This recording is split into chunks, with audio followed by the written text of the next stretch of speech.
Hi everyone, 1 second. I'm just going to mute this. Reduce the volume of my music. Okay. Hi everyone. Nope, nope, nope, nope, nope. Yup. Hi everyone. Can you hear me? I believe this is live on LinkedIn and you are watching me somewhere, somehow right now. Um, yup. I would believe this is live on LinkedIn. Yeah, so it's very cool to be here and I'm just so excited. Yeah, thank you so much for joining this conversation. You can just comment in the comment section where you are joining from. Let me drop an I so you can see I'm also here. Oh, okay, I went through. Yeah. So if you are joining, you can mention where you are joining from, your name, whatnot. So I intended to have this event as yeah, okay, I can see my eye. So I intended to have this conversation as a LinkedIn audio event, but thankfully I learned that LinkedIn has now cancelled LinkedIn audio events. And the only way you can do events is to do like a proper LinkedIn live and stream directly to LinkedIn. So yeah, I had to connect to StreamYard and I'm streaming here. I can see 4 people watching me. Don't be shy. Tell me your name, where you're joining from. I believe this is going to be like a very good conversation and it's not going to last more than 1 hour. Yeah, I say Angela. Angela is joining from Zimbabwe. Awesome. Good to see you. Thank you for joining us right here. Yeah, more people. Naomi is joining from Abuja. Awesome. So my friend Success is here. Okay. So yeah, I can see Naomi joining from Abuja. Awesome. The other 3 people, I'm looking to see where you are joining from. I dropped my like, dropped my like. Awesome. So if it was a LinkedIn audio event, there'll have been a possibility for us to, directly chat. You could have raised your hand, joined me off stage, and we could have had a conversation, something like that. But thankfully, there's not that feature anymore. So we really have to engage with each other via the comment section. I can see 5 people, and I'm holding those 5 people accountable. That we're going to be here through the span of this 1 hour. It's going to be pretty much fun. I really want to believe, and I'm trusting God for help. So the essence of this conversation is just for too long, right? Just for too long. We've been caught up in the hype. So many people have told those stories. Tech is going to transform Nigeria, right? And let me just also start with the story of something. So 2 days ago or 3 days ago, I was scrolling through my LinkedIn feed and I came across a post from this lady that I follow, a Nigerian that I follow, because I don't follow many Nigerians. So a Nigerian that I follow because she posts, patriotic things about Nigeria and it really inspires me. So yes, I was following her channel and I saw a post she made that Kenya has um, the highest usage of ChatGPT. And I was like, duh, what's this supposed to mean? Kenya has the highest usage of ChatGPT globally. I'm like, oh, are you serious? It was interesting to me. I was like, yeah, that could be true. But I checked the comment section and I saw so many people fact checking that thing and saying, this is not correct. They put it on ChatGPT. ChatGPT said this is not correct. There's no reputable, there's no credible source to say that this fact is true, that Kenya has the highest usage of ChatGPT. I was like, okay, not a problem. Until I made that post yesterday. I made a post yesterday talking about AI, right? Okay, so let me add Success on stage. Okay, yeah. So I have it with me, a friend who's going to be joining this conversation. It's going to be a conversation. So you know, just be hearing me talk, right? You hear someone else drop his insights. Everybody will have been able to do this, but thanks to LinkedIn. So yes, I saw this start and I'm like, okay, interesting stuff. And I will check the comment section. There was no credible source or data backing. I went out. Did I do that? I'm not sure, but I saw many people who gave proof that this was not true, right? Then I made the post about ChatGPT, right? I made the post about AI. The fact that we in Africa, we are slow to embracing change. It has happened over centuries and it is still happening right now. And I was like, how can we bring a change to this? How can we start a conversation? What is the exact step we need to take, right? And this guy came and dropped a comment and was like, Yes, there's a recent stat that ChatGPT is now, Kenya is topping the rank of in terms of usage of ChatGPT. And I'm like, oh, interesting stuff. And I went to tell him that, bro, sorry, from all indication and all I saw, that fact is not true, right? It is just propaganda. Like someone said it was, in fact, under the comment section, someone said this was actually generated by ChatGPT. I was like, yeah, this is just ChatGPT generated stuff. Until after I said it, so today I was now like, okay, let me go and check again. Maybe my data was not correct before. Maybe let me go and check again. So I now went to check. I discovered that there was a report actually published about the usage of data. Sorry, the usage of ChatGPT globally, and there were stats, but as much as I tried to see, I could not find, I could not, at least just from the overall report, I could not pinpoint the place where it was ever said, right? I've been trying to do that research since like morning. So from the overall report, the external report, there was no place that it was actually said that Kenya actually topped the global usage in ChatGPT. There were other points. There was something about Ghanaian and doing some usage about their AI adoption and things like that.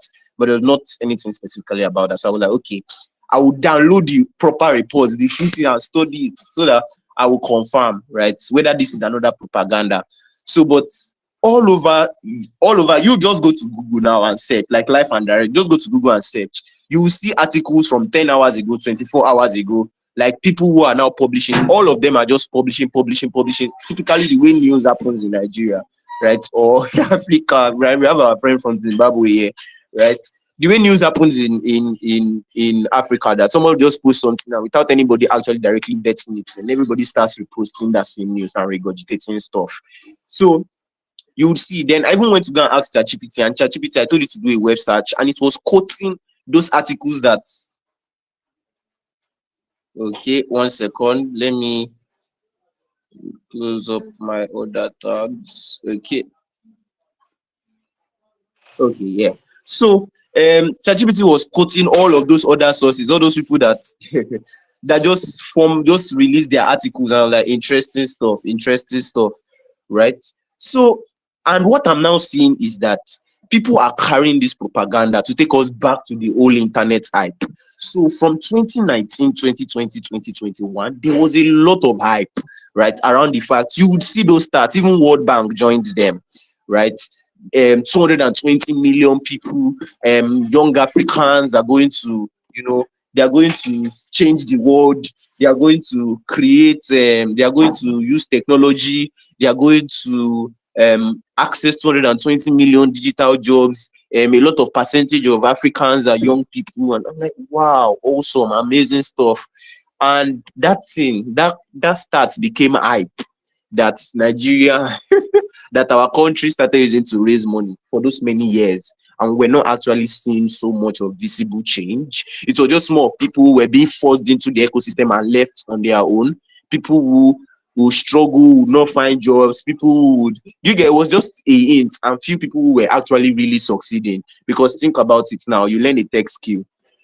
Like what do you think, just by learning a tech skill, you are already going to just be qualified to land a global job? No, there's a lot of extras you have to do on your own. So we just had a couple of examples of people who were able to land those global opportunities. But the whole hype was that everybody, if you get into tech, you land a global job because there are 220 million jobs that are going to be available by 2030. And I could see, literally, if you check Google now, I can promise you see it. There's literally hype as we are speaking, simply because of that stat, which I can't still vet that is credible yet until I have read the report properly myself. There is literally that hype already.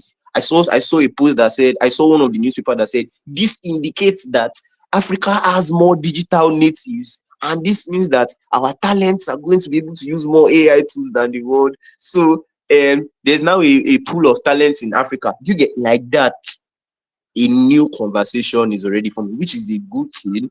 But looking back at the past, from what has happened in the internet tech, normal tech era, I know this is probably going to be another period of hype, right? So I just wanted to use this as a conversation starter.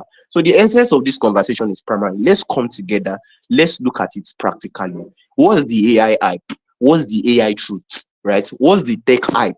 what's the tech truth and what's primarily the way forward. Because for too long, right, while all of the hype of tech was going on between 2019 and 2023, when everybody was saying, Africa is going to top the world, we provide, there was a very appalling statistics that was always annoying me every time. And I confirmed it today. Less than 40% of Nigerians have are able to use the internet.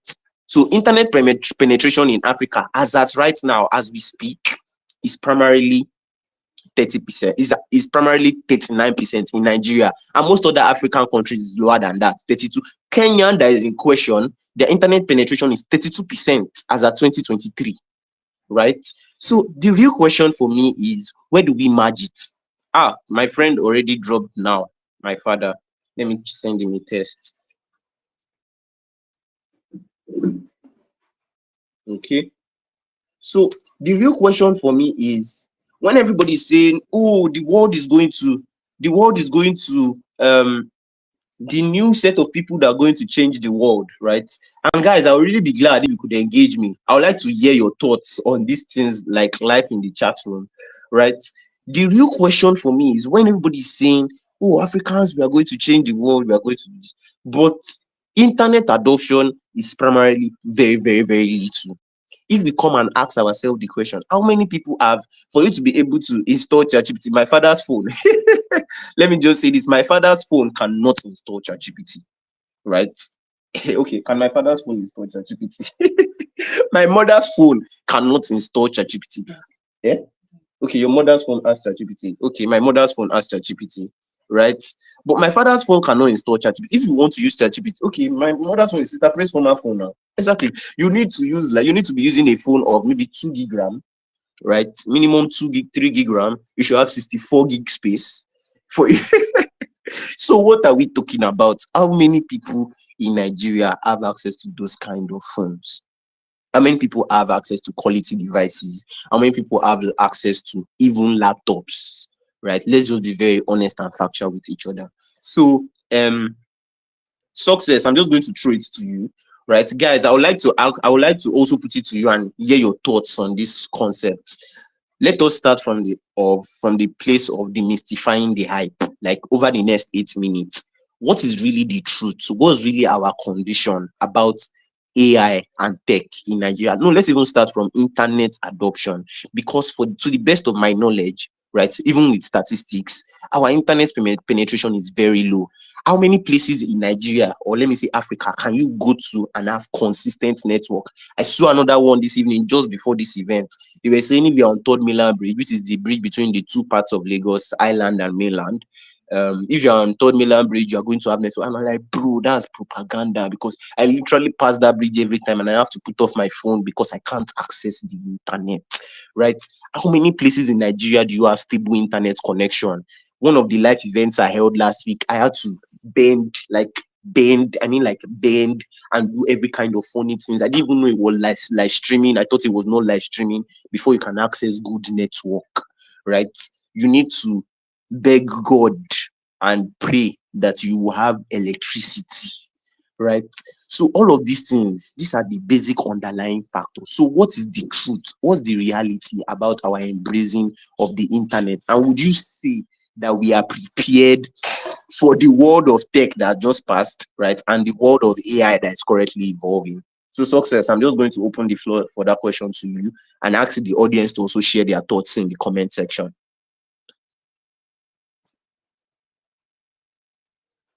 Success, could you unmute your mic? Are you here?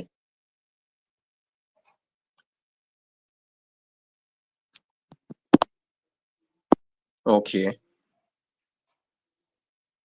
Success, can't hear you. Okay. Let me check our charts.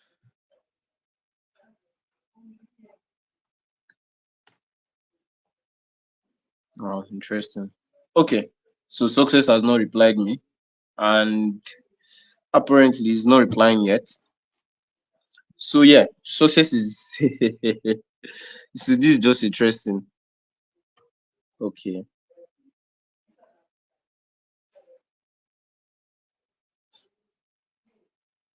Mm. Okay, so let me just continue, right? I didn't want to say this from my perspective alone, and I really wish, like, nobody's replying me yet. I'm still going to wait. I hope I can get your responses.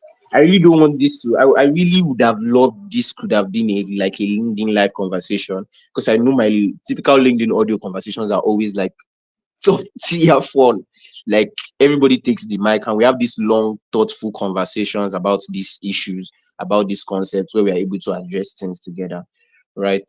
I usually don't like just talking alone, right? But I mean, to the best of my knowledge, this is just my own perception. This is my experiences.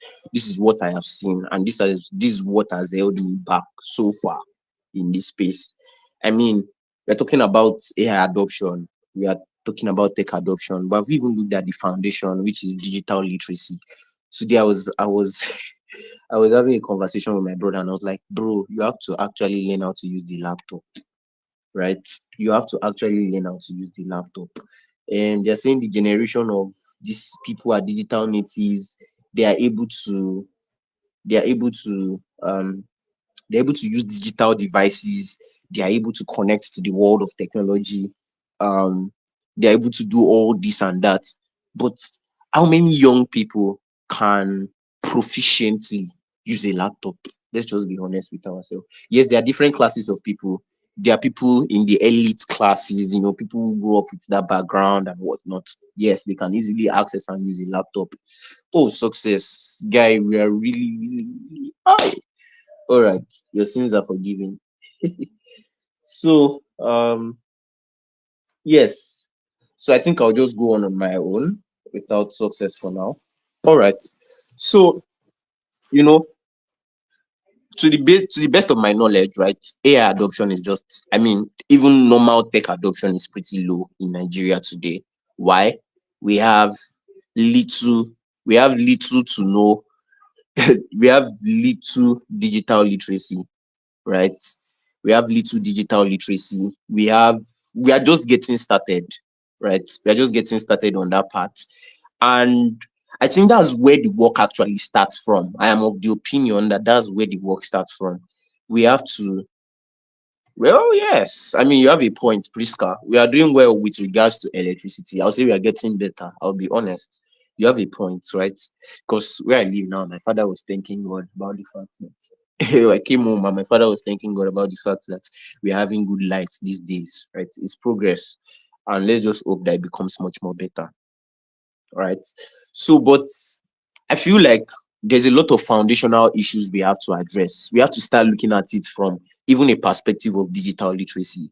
How can we? And I guess that's going to be like the first action point I'm going to put out there today.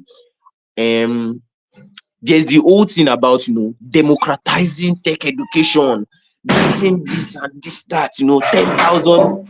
This all these our tech people, they'll come out and say we are going to reach 10 million, we are going to reach 50,000. You'll see, I'm telling you, just watch with me, just go and look out, you see propaganda, 10 million, 1 million people on AI, different organizations saying this and that. Very, very amazing. But let us start from the foundation. We ourselves. First step, get 3, 4 people around you. You have a laptop, you have a phone. Engage these people. Allow them. I know, yes. I'll just be very factual. I know the fact that a lot of people don't even have phones, right? I know the fact that a lot of people don't even have access to laptops. But even with the one you have, bring them together. You can have maybe a 1 day or 2 day engagement with them, maybe once a week. Reach out to these people, get them, engage them on all of these things. Teach them how to use ChatGPT, right? Teach them how to use these things for the basic things of their life. Let's even drive the basic exposure. Teach them digital literacy. Teach them how to use a keyboard without looking like all these olden days grammars, right? Teach them how to use a keyboard without looking like the olden days grammars, right? Teach them how to use a smartphone properly. Teach them how to use Google tools. I can tell you, it is shocking to me every day, but people don't know how to use Google Drive. People don't know how to use Microsoft tools, right? Microsoft Workspace, right? People don't even know how to use Excel. People don't know how to use all this. These are very, very fundamental. Like we are talking about AI agents. These are high level things. It's not like they are necessarily high level. They are low level, but they are built on something, right? They are built on the basis of many of these AI agents, they deal with using Excel tools. Many of these AI agents, they deal with using like a lot of maybe even calendars, using, but we can't leapfrog. We won't fly in one day. Bring people and teach them these basic things. Get them. Me too. I'm taking it. Is also upon me now. It's not necessarily about reaching. Yes. So I have some plans. Right. I once mentioned I created a digital literacy course. I mentioned it in a video I did, and that's something I'll be putting out over the next few weeks. So let me just put that as my action point. So and I also put it to you. I want to hear your own action points, right? I mean, as regards, because I believe it is in levels. There's digital literacy, there's tech adoption, and then there's AI adoption. We can't fly. We have to take it step by step. And that was my own problem. Even before the AI thing became the old noisy nonsense. I was like, guys, you are making noise, but people don't even know how to use, they don't know how to use phone, they don't know how to use laptop. I used to work in edtech, right? We used to train people. And sometimes people want to come and learn. And the tutor is complaining that a student doesn't know how to access Windows. Like he doesn't know how to open his Windows Explorer. He doesn't know how to open File Manager on his laptop, right? So, and that's the person you want to become a senior programmer in 6 months. How, right? Somebody doesn't know how to launch this. That I can't continue. I have many examples. Someone doesn't know how to launch the app that is going to use to code is IDE. He doesn't know how to launch the IDE, and you want to make this person a senior programmer in 6 months. How? Right? We can't leapfrog. Start from the very basics. So I tried to create a digital literacy course. I did that sometime February, March, right? And I think I've been looking too much into perfection. Probably if I don't, tomorrow I should get on a conversation with someone who I'll probably hand over to, who can really help me just edit it and put it out there. A free course, totally for free. I recorded that course on digital literacy, and it's going to teach everything they need to know to understand the basics of the internet. It was quite practical. I took them into my PC, showed them how to do all of this minor stuff. So it's a digital course. I'll put it out there. You see, it could be a useful resource. You can reach out to 2, 3 people, right? Maybe in a week, get them together, show them this is how to use this is how to use that. Because I know we are 200 million people. Let me use my calculator to check. 200 million.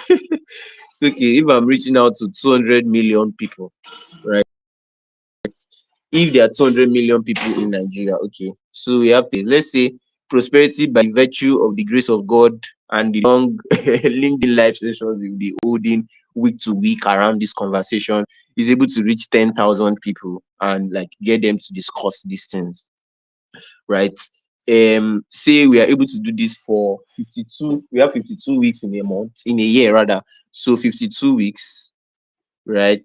And those 52 people, right, they are able to train, let's say, 4 people per week, 4 people in a week, and they are also able to do that for 52 weeks. Can we ever reach? Actually, it's not so much of a big deal. This is 108 million people that we can reach.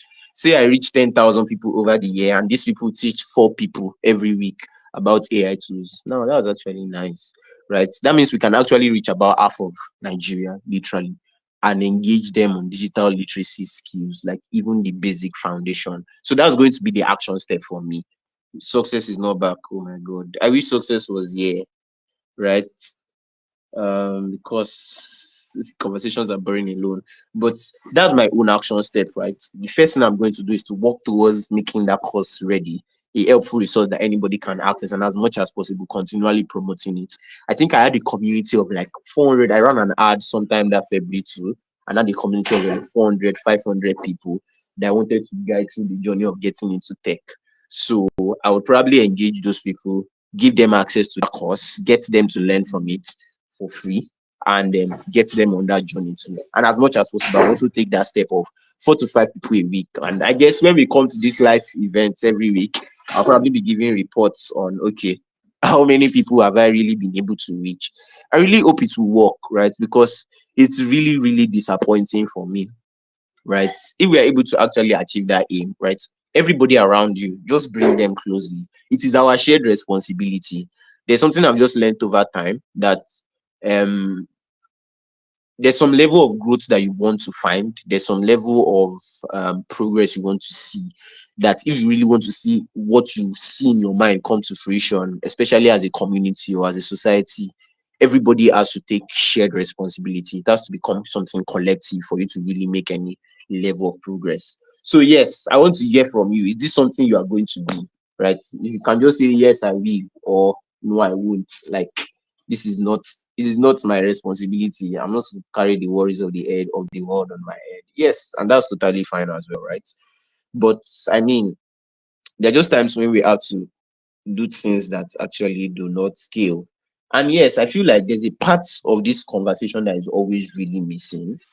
Um, there's a part of this conversation that is always really missing. It is the perspective of the people who are out there on the streets.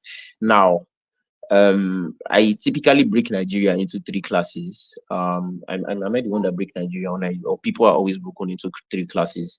People at the top of the funnel, I mean the elites, people who are earning 2 million, 1 million a month, maybe sometimes 700K. Yes, hi Janet. Hi Janet. Yeah, good to see you. Yeah, so people who earn 700K, I know some of you are in that class. I mean, people are top people, respect. So yes, there's that class. Those people, absolutely. I'm not talking about, of course, they are your children have been using laptops. Those are the people that Nigeria is talking about. Those are the digital natives, literally digital natives. They were born into those devices. I mean, but then right below, there's the middle class. People who earn between 300, 500, per month, and they just keeping body and soul going, have a nice car, their children are going to a moderate school, things like that. Very, very good, amazing stuff. Then there's also below that ladder, right? And then there's now below that ladder, which is like there's no money, 80K, 100K in a month. We are just managing, we are just pushing ourselves day by day. Money cannot even send our children to school. Minimum wage. Minimum wage to lead a minimum lifestyle. Husband has wife and children and earning 80K, 100K in a month. Like, bro, yeah. And then there is also now the worst and worst of all, right? Those people that we see on the road that we are always complaining about. We're like, these guys are nuisance. Like, what are they doing? Like, they are dragging people from for money. They are doing this and that. They are touts. They are this. They are that. And to be honest, I think that's the vast population of Nigeria, because if the average index is saying that the average person in Nigeria is living below the poverty line, yes, that means the vast majority. It's not like there are no people making money. It's just that there are more people that are not making money. That's why it's like there are a lot, like the vast majority of Nigerians are living below the poverty line, which is partly true in some sense, right? So there's a good number of people that we are often not looking at. And that's why it is always painful to me. I feel like many people who are building businesses don't build businesses with purpose, right? I mean, in fact, I don't even feel like I know that the vast majority of people who build businesses in Nigeria don't actually build with purpose. There are people who, okay, I'm doing something, I'm making some money, so I think I should start a business. I want to make more money, so I think I should start a business. There's not so much of that personal drive. And this is true from the conversation. This is true for me. Like, let me change my wordings, right? I'm not sure, right? How will I say it? My point of view, or I may be wrong, but I think that most people are like that, because based off conversation I've had with many business owners, they are typically not doing it from a perspective of purpose. There are very few business people who are doing it from a perspective of purpose.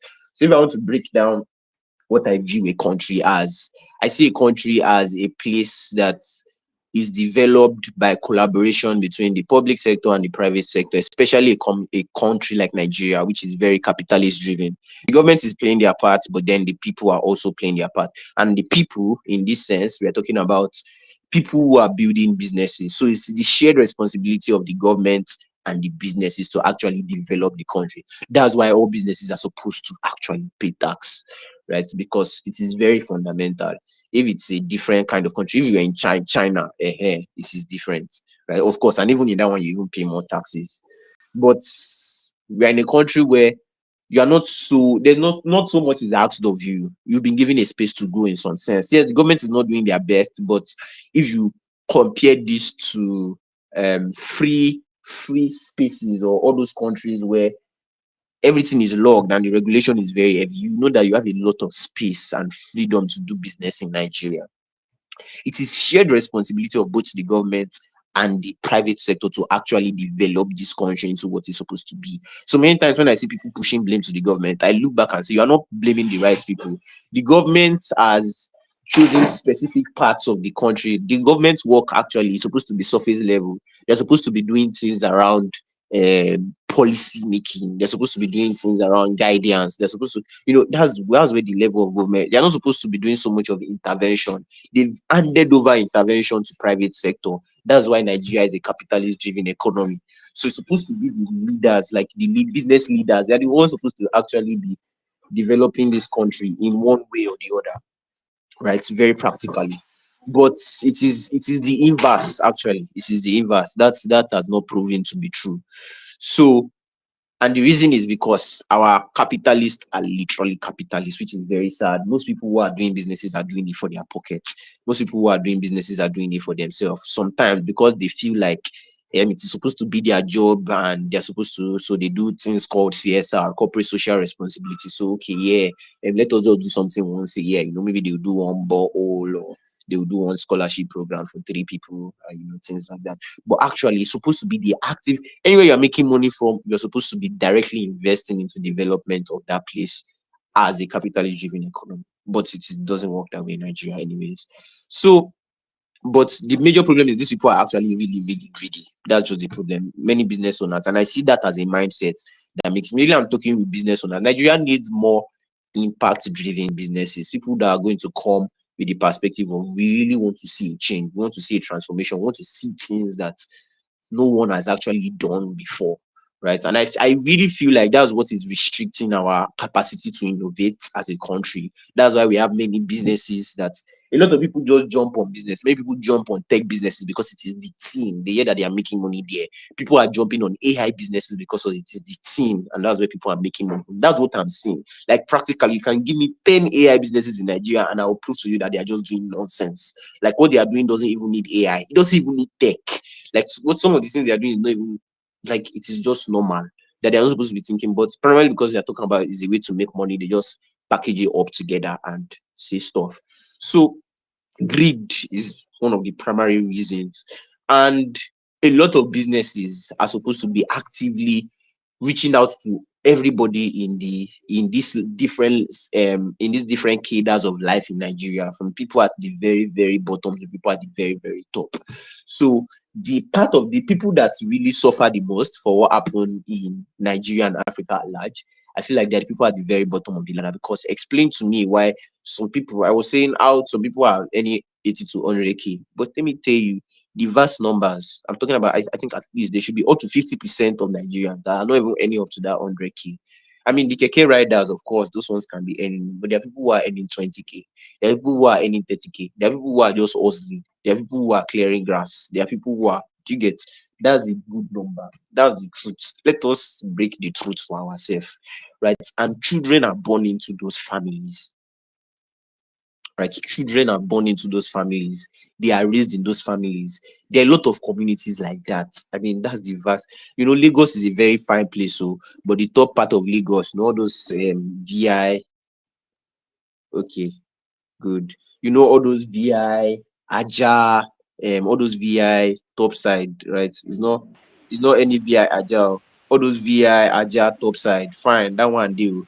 But the good number of people are the ones who are in what's the name of that place? Think about the slums. Think about, I can't even start mentioning the Abule Egba. Think about the Yanopadia. Think about, it is too many. Mushi, even a big part of Yaba, Mowe, a lot of places that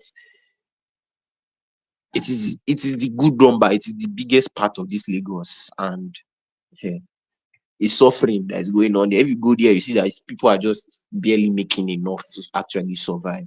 So I feel like there's just more hype than action. And these people are the ones who are actually suffering the most. And these people are actually the ones who need digital literacy. Because if you are telling me that 50% of Nigerians are going to be so, you are already looking in your mind that 50% of Nigerians are going to get international jobs and this and that. That 50% is 100 million. Out of that 100 million, if you look, the good number of them, they don't even have access to good internet.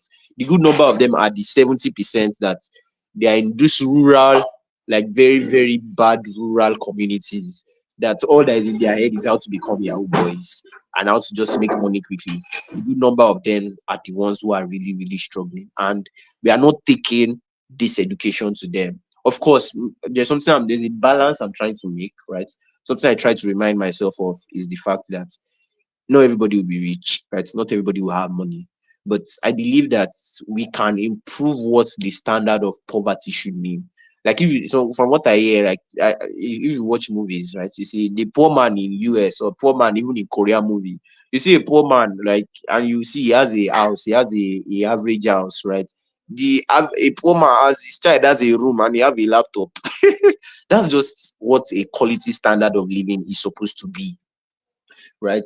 And I just try to ask myself, can we not build that kind of society where everybody really has this chance, where everybody has this level playing ground? And I feel like it is going to be the work of giving people the chance, not necessarily even giving them the money or whatnot, giving them their empowerment, educating them, opening their eyes, and not just looking down on them, not castigating them.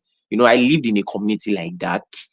And sometime like 2, 3 years ago, I was working somewhere close to that place and I was living with my aunts. And I see these guys and I'm like, bro, it was that time, that was when my brain actually did reset.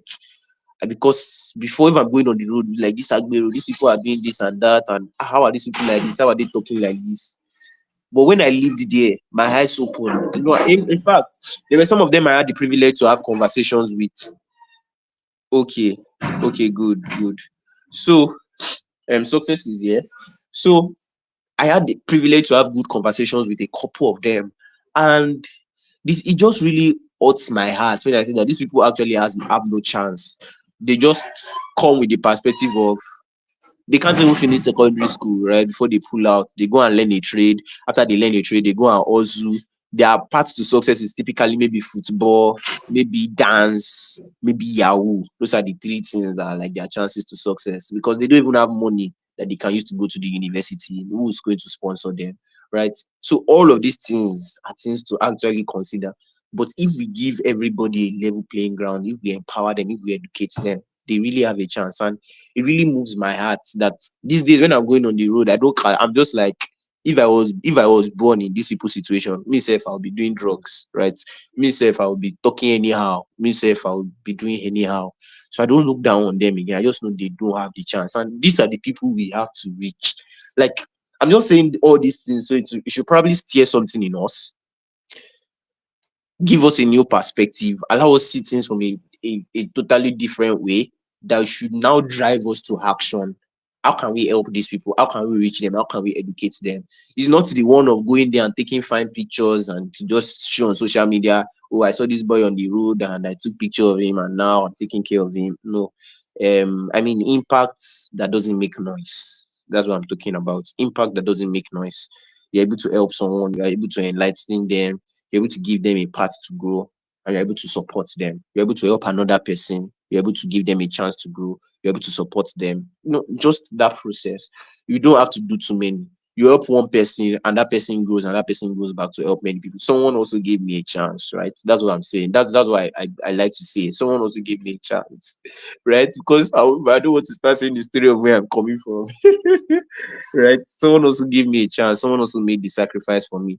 And that's what has enlightened me that now today I'm doing as much as possible to give back. So whenever I hold programs of people like prosperity, why are you doing this? Like you're doing too much. Like why now? Why now? I'm like, oh sorry, you don't understand. I know where you are coming from. That's where I'm coming from too. So this is my own way of actually giving back and trying to see that I'm able to bet a change in some sense. So yes, that's just the point. So I'm just going to throw it open to success from here. The conversation so far has been around, let's come back to the basics.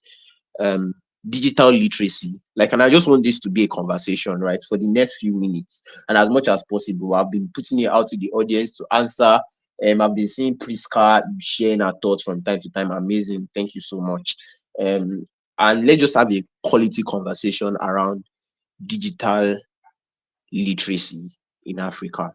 So we are talking about AI and tech adoption, but statistics say that in Nigeria, as of 2023, only 39% of people are able to access the internet. And Nigeria is primarily like the highest. I'm not so sure I will confirm, but in Kenya, 32%. But yeah, we have people saying that 42% of people in Kenya, Kenya is having the highest use of ChatGPT globally, and we are seeing a lot of projections.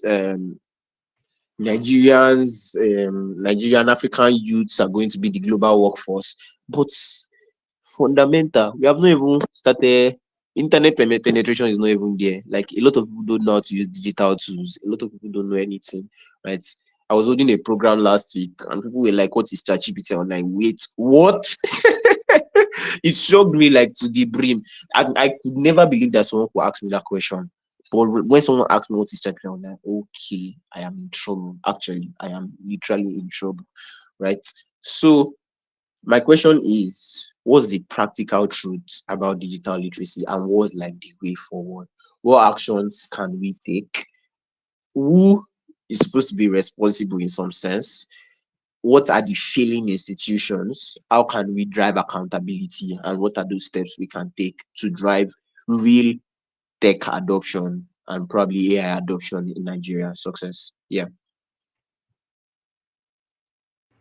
Okay, good evening, Prosperity. Good evening, everybody. Can you guys hear me? very well. Yes, we can. So you can All introduce right. yourself too. First off, even before the introduction, I'm really sorry about not being here earlier because my network was acting up and it doesn't always do that.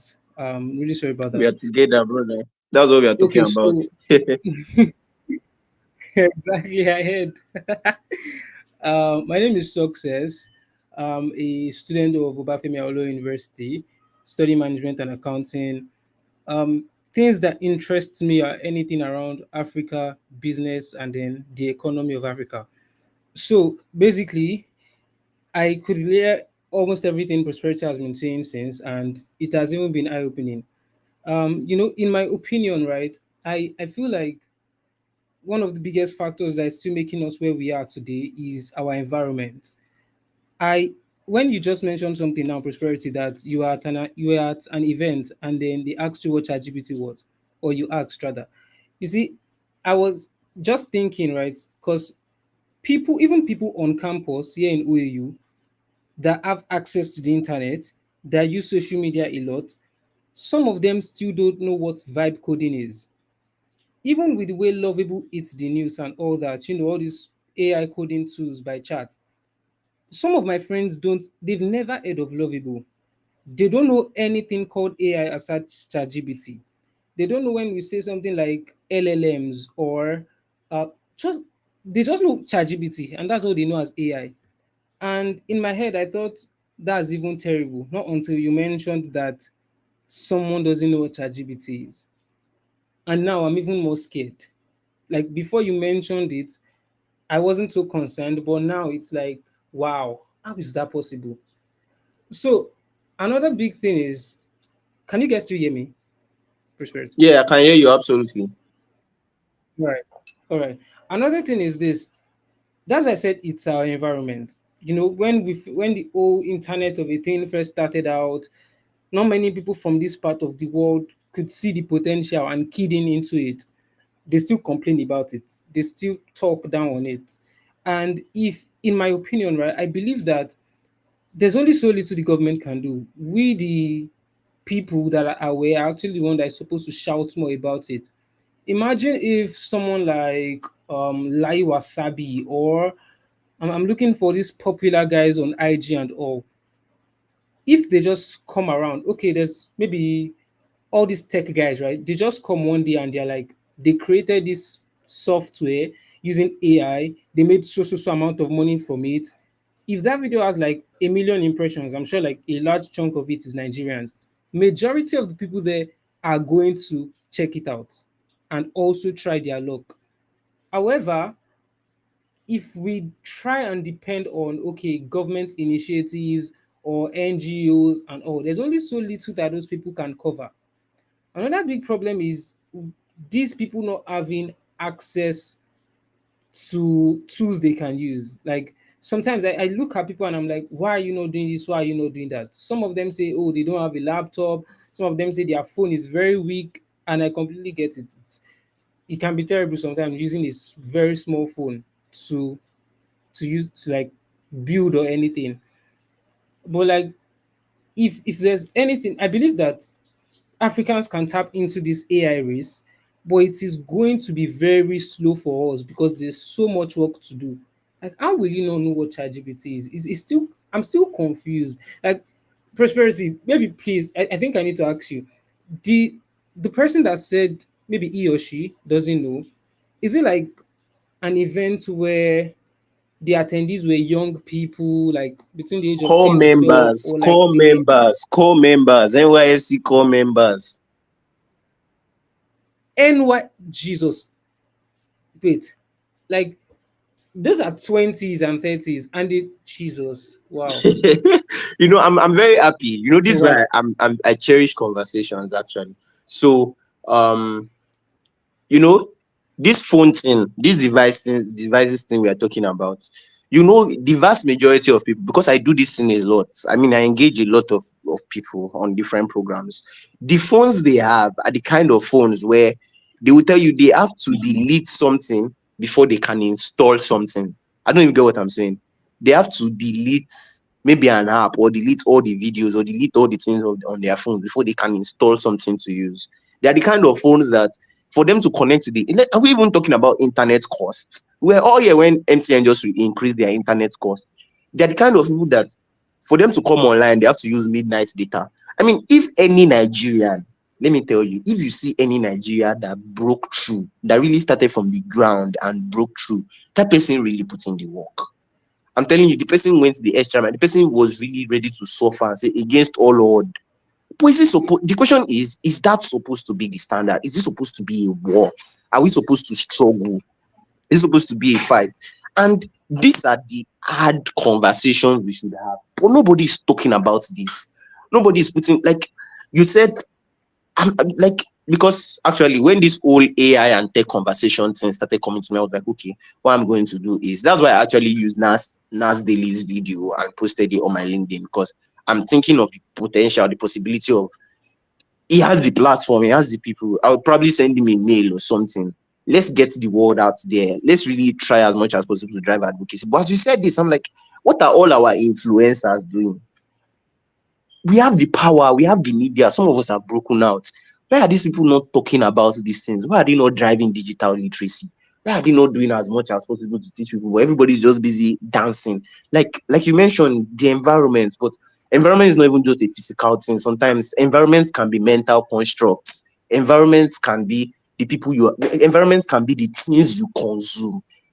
Every normal Nigerian every normal Nigerian young person, the digital they are consuming, the digital native that they are digital native into, according to my post, like I said in my post, the post I made about AI, is primarily TikTok, Snapchat, and what again? Instagram Reels, right? Or Facebook Reels. That's the internet they are consuming.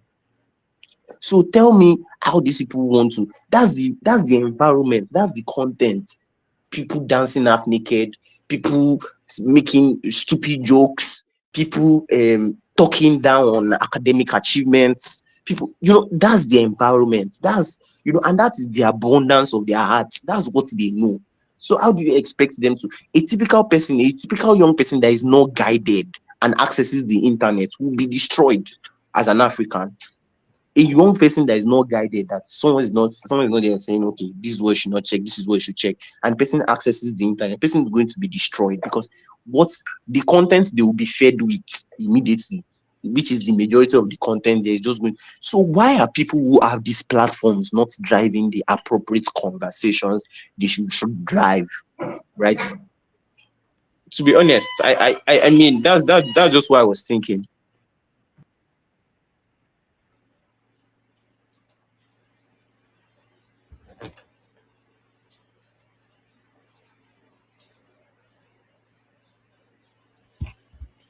Okay, yeah, success. So I can hear you now. awesome. So I mean that's just the thoughts that is on my mind, and I'm like, how exactly, right? I'm like, how exactly can we drive? How exactly can we drive things forward? Like, how can we drive the engagement? I mean, just like you said, I think we need to, as much as possible, engage these people, 2, 3 people. And I think that's also something I'm going to be looking at. I also think another thing is I feel like we've also, in some sense, mystified the whole thing. So um the vast majority of people who want to break into tech is not even breaking into tech. Now, we've mystified tech. Let's even say normal tech. Oh, we've mystified tech in such a way that because of the hype, I feel like this hype is doing us more evil than good. And I'll just hand it over to you to hear your thoughts. Right? People want to get into tech, but because of the whole hype around it, they're like, wait. What exactly?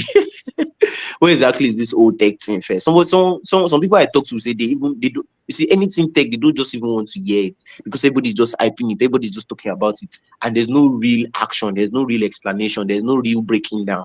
How many places have you gone to that you see people do proper education? What is the tech world about? What are the opportunities in tech? Everybody's just putting before you find any reasonable information, it's a paywall. But these are primarily the basic information that should be accessible to everybody. This is like the simple thing. Nobody doesn't even understand tech. The vast majority of people I will meet today, if I ask them what are the fields in tech, what does DevOps mean? What does this mean? They don't even understand. This whole AI thing.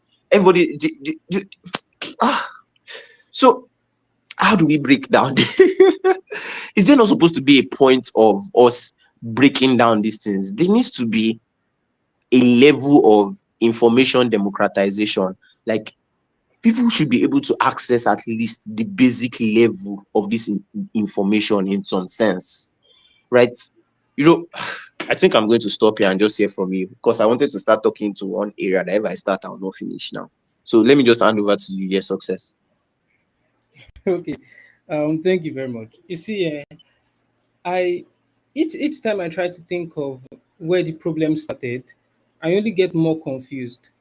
And when we say okay, tech, right, and why people are not going into it, when people hear conversations about AI these days, the only thing that they keep saying is AI is going to take your job, or AI can do this thing in like a year time, so there's no need learning it. And people don't realize how much of a disruption this thing is going to be in like 5 years time, because the potential of this market, I don't know where I saw it, but like trillions of dollars in what, in the next 5 years, and it's going to be doing tremendous things, but we can't see well enough to tap into it. You also spoke about people not speaking up well enough. When I think I checked some days ago, the top 20 people in Nigeria, like on Instagram, I won't say with the most following, but like most influential, right? They are just people in the entertainment space. So when people just come to Instagram and use a trending sound to dance to it or to make a comedy about it, I don't blame them because that's all they are open to and that's all they can see. And I don't always want to be the kind of person that any small thing, he has brought Jesus into the conversation, even though that's what I want to do. But like, even believers are unfortunately not being loud enough. So I read this book some months ago. It's called Goliath, but instead of LIA, it is LIAR, like Goliath, then TH. It's so eye opening to see that people that have something in them are either too scared or just too silent about putting it out there for other people to see. And God, it, God, I don't know if I should even be crying now or laughing, but it is just so sad. It is really sad. Mm, mm. It is really sad. I Like mean, like I can't honestly. You see, there's this saying that I really really like by Vusi Tembekwayo. It says, "Real economic transformation comes from our mind. Like radical economic transformation starts from the mm, mind. If sure. if we can't like, God, for example, the things people think about, right? I tried doing a survey Mm, one day, not with Google Docs or anything, just around me. And I realized that 7 out of every 10 guys on campus is doing Bet Ninja or Sporty Bet. And in my head, I'm like, mm, why are these guys like this? mm, Okay, my conclusion was that one, they were things, they were not financial management or anything. So now I kind of wonder, okay, our education system, for example, why on earth did I learn Roman numerals?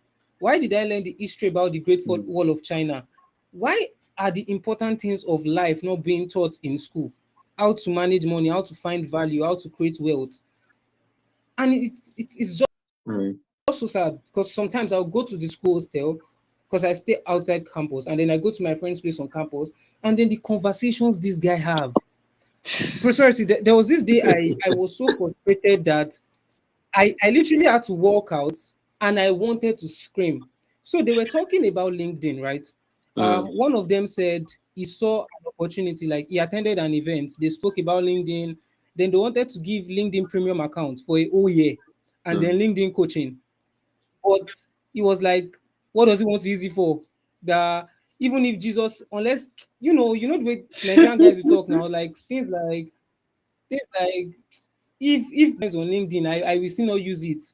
Or LinkedIn is mm, too cringe, it's too boring, it's too professional, it's too intimidating, especially when they see 16-year-olds posting that they mm, are working at Google, they get so intimidated. And in my head, I could not just wrap my head around it. You mean someone was willing to give out mm, LinkedIn premium account? It is 82K per month for the whole year, and you said this thing is mm, ridiculous. I strongly mm, believe it is the information that we are open to that we change our minds. mm. For example, on LinkedIn, you see 16-year-olds in UK saying they built making 50K in 7 months. They are making 10K MRR, and that kind of thing is going to create the possibility in my head that I can also create a software that will do this much. But people that use Mm, IG and TikTok, especially in this part of the world that we are, is the information they are open to, and I yeah. really can't blame them. It's just that the people with the right ideas are not speaking up. And one unfortunate thing about life, which is just true, I don't know why, is that people don't care about the the intelligent one. They only listen to the loud one. Now, and I got this revelation Thank from you. reading Goliath. Exactly. Goliath in the Bible, right? Even the people Mm, themselves, like the Israelites, they didn't necessarily see this guy. They just heard him because he was so loud, and they were scared. They were scared scared by of him. what they heard. It's not that okay, Mm, Goliath is the strong. He's not the best fighter. He was just the loudest, and these guys were terrified when they can actually defeat him. That's why we need people. We need more mm, Davids in these industries everywhere, as much Davids as we can find, to come up and be like, who is this uncircumcised Philistine? I mean, you are just making noise. There's nothing in your head that is helping my life. And God, mm, I just wish we could be more open to this thing. May 2 months ago, I organized an event on campus. I called it LinkedIn 101 for students. Myself and two other friends, we conveyed it together, and it was beautiful to see 300 people register, and then more than 100 people showed mm, up for the event. And after the event, you get messages like, "How do they go about this thing?" And some of the questions most of them ask is, "LinkedIn is too intimidating. How will they find balance with it? How can they be consistent?" I mean, the only reason why I am currently is because I see the potential in this thing. So if people can see the mm, beautiful parts of life and this tech industry of a thing, maybe, just maybe, they'll go into it. But the only reason, in my opinion, why they are not still going into it now is they've not seen it enough. mm. Success. You give me something to worry about. And I think I'll just say this, and because it's almost 9. So over the years, around like, I will share the reason behind why I have the perspective or the drive for Africa. It was in 2022. Yes, 2022, when I was applying to host like the first version. Okay, was it 2022 or 2020? Yeah, 2022. I was applying to host the first edition of TEDx Jibo. And, I applied the first time and I didn't get my license. And I was very confused. So I sat down and I really prayed. And I was asking God, like, why did I fail? Why didn't I get this? The response they gave me was that my event was not, they couldn't see, like, I didn't have a clear goal. I didn't have a good reason for doing this. It was like I was just doing it for, I just wanted to do an event. So it now pushed me to the point of where I didn't really know God. So it took me to the point of where I'm like, okay, God, you have to speak to me today. I'm looking for you. So you have to answer me and teach me. So what exactly do you want to do in my life? Like, what's the purpose? And the exposure I got that day was what I would say marked the start of my journey.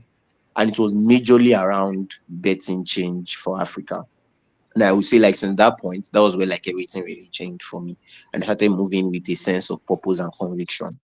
Now, as much as possible ever since then, there's always one analysis I've always done. And I always ended up with one conclusion, the one conclusion you just arrived at. What is the problem behind Africa's failure? Like, why are we where we are? Some people say colonialism, some people say slave trade, some people say this. There are these courses where they try to fill us with propaganda in schools and all of that, and even the internet. But one conclusion I've always arrived at: it is not the government, because the government is the people. Right? The government of the people are actually Yeah. the people, because it's part of the people that makes the government. So then, is it then the people?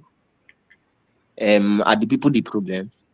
Then I now look deeper and now discover and I say, okay, maybe the problem is not the people. The problem is actually the mentality of the people. But the question is, what actually forms the mentality of the people? I've arrived at one conclusion. It is the information that guides the people. Like, information is so important. Like, I have not I have not been able to say anything much more important than that. How information is so important, because we humans, we are both logical and what's that other one? We are both logical and emotional. Like, we our life works on the basis of our reasoning, like, and also on the basis of our emotions. And both of these things are driven by information. Emotion is even much more intuitive, like it's much more of like your mind, your feelings, but sometimes it always still deals with maybe what you see that is now guiding the way you feel, right? Information is so fundamental. So when you say that thing that Vusi said, and I mean, even in everything, like the information you have is what defines the kind of person you become. There's just some things that once you know it, you're like, I now know it. Even in your work with God, you're like, when you know that Jesus died on the cross and he has destroyed death, he has destroyed the old man and the way he lives. Everything changes. You now know. It guides the way you live. And it's that knowing that changes everything about your life.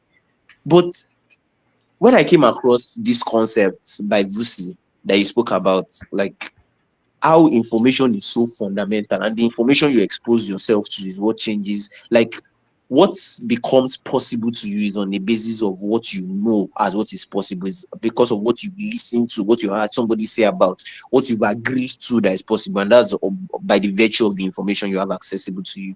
Really, I came to realize that thing from Vusi, from some of his talks that I used to watch back then.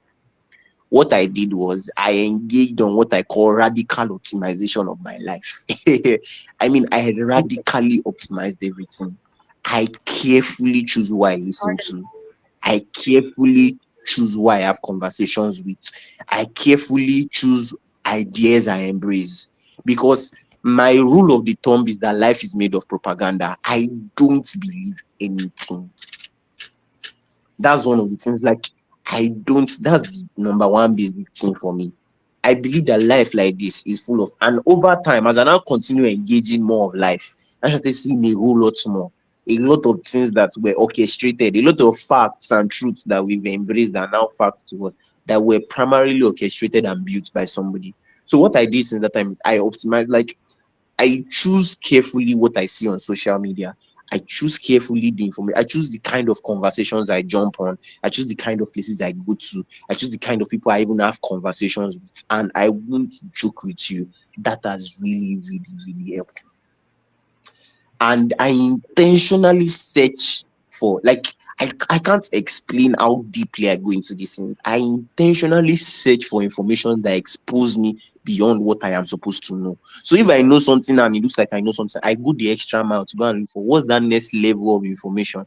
For instance, there's a whole blurriness right now around the whole concept of vibe coding and a whole blurriness around the concept of building AI agents.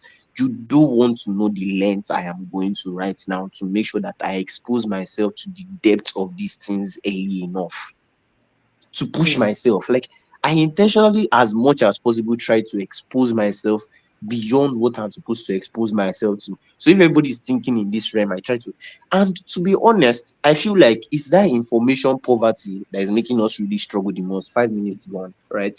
So this information poverty is really what is making us struggle the most. The fact that the vast majority of the information we have out here right now is either motivation or is entertainment or is useless conversations. Or it's maybe That like is unveiling not a new phone or something. exactly unveiling. See, until we are able to optimize radically, until we are able to sanitize and make sure that the information that people are finding, that every average person who comes online is able to find appropriate information that is going to expose them in a path that will allow them access growth, then we are still joking. So, and I feel like that's the intentional. I feel like we have to now learn how to become media powerhouses. We have to control what people listen to, what people can access, and it is now going to take intentional effort. So, and this is also me just saying, if you are listening to this and you know you have something to offer, you have industry expertise, you have genuine thoughts, you have quality ideas. Now, you are not doing it on a basis of you anymore. You are doing it, yes, you are doing it on the basis, but you are not doing it because of you anymore. You are really doing it to help people out there. Every quality information you know is going to help somebody. It's not necessarily about building. Yes, you are building your personal brand, but I want you to see it from the perspective of you trying to bet transformation. Because I will now add one new word to my dictionary. I used to call one data poverty before. Now, one new word I'm adding to my dictionary is information poverty. We are suffering from low quality information in this country and in this continent. It is now our own intentional effort that is going to make us put the quality information that is going to transform people's life out there. So if you have anything to offer, in fact, as much as possible, break it down in the way that children should be able to understand it, and you are going to be able to help a lot and a lot of people out there. So that's just where I'm going to conclude. So I mean, I used to have this conversation. There's one of my friends here that is not on this stage. Maybe next week I'm going to force him. You should join this conversation publicly by next week, Thursday, 8 p.m. too, right? We used to have this conversation. I'm always telling him that I want to drop out, like I want to run away, because when I'm sitting down in the midst of people that I'm supposed to be inspired by, I am seeing things that is making me say, like, bro, like, what is going on? Like, what do these people know? Why are these people thinking this way they are thinking? Like, I'm supposed to be in a place that's supposed to be inspiring me to grow, that's supposed to be exposing me more. But the information I'm getting here is making me feel like I am wretched and I'm going to die if I spend one more day here. That is literally the problem.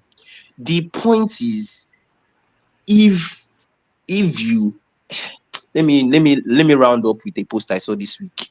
Somebody was saying that I think this our LinkedIn live is going to be a good place for gossip. I can tell you a lot of the things I see during the week that are very shocking to me and appalling.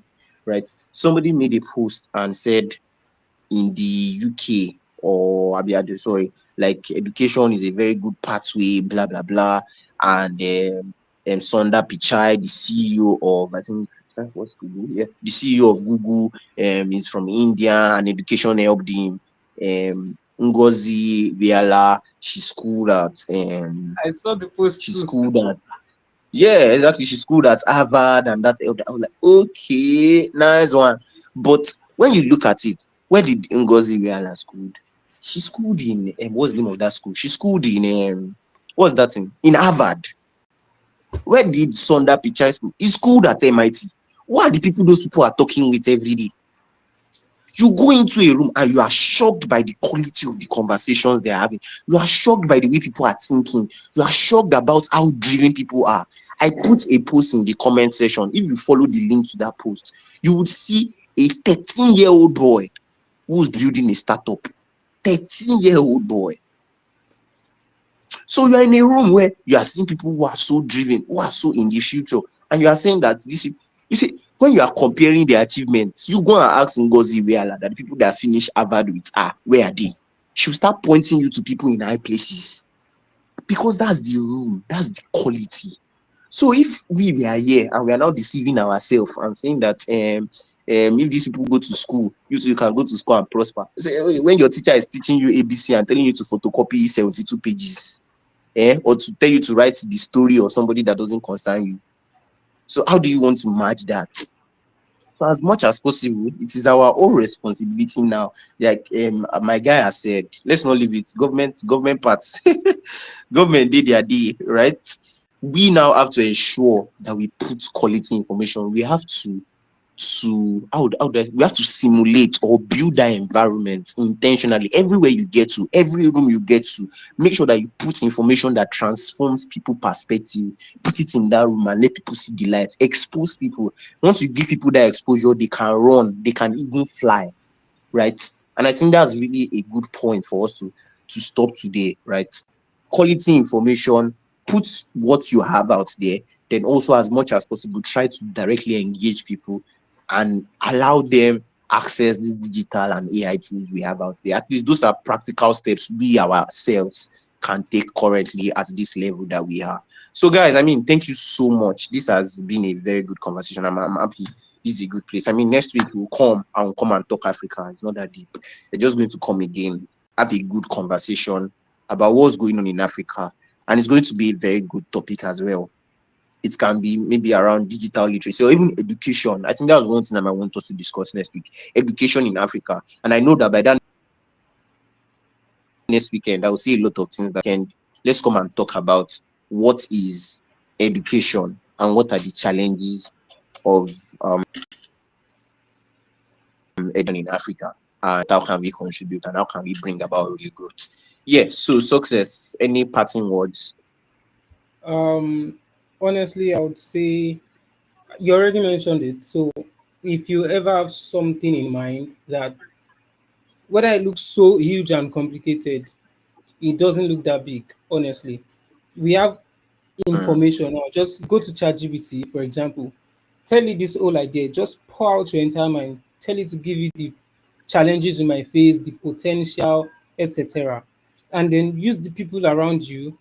You can reach out to Prosperity, just talk to him about it, and trust me, you would have much more insights. And of course, it's going to be scary, but you just have to keep pushing and just try to be more impactful to people. Success, you just sued me out for free consulting. I have to make money, this young man, eh? Not a problem. So yes, Samnan Osia has a question. Okay, do you know what? Just leave your question as a comment because it's 7:12. I promise someone I'm going to send him a proposal or feedback by 10 tonight. So I have to meet my promise. So drop your question as a comment. I would reply. And then by next week we can come and continue this conversation. I'll reply your comment right there, then we can take it up from there next week. I'm really grateful, guys. Thank you so much for showing up. We'll continue next week. I mean, I'll create the event for next week earlier, maybe by Monday, so we can invite our friends, get people to join. I mean, this is part of us putting quality information out there, right? Imagine people who attend this will probably have a better perspective towards things. So join me, share it, get people, and let's just have a good time talking next week. Thank you so much, guys, and see you next week. I really appreciate this, and God bless you guys. Yeah, please, you can DM me, Samnan. You can DM me, Ozia. Yeah.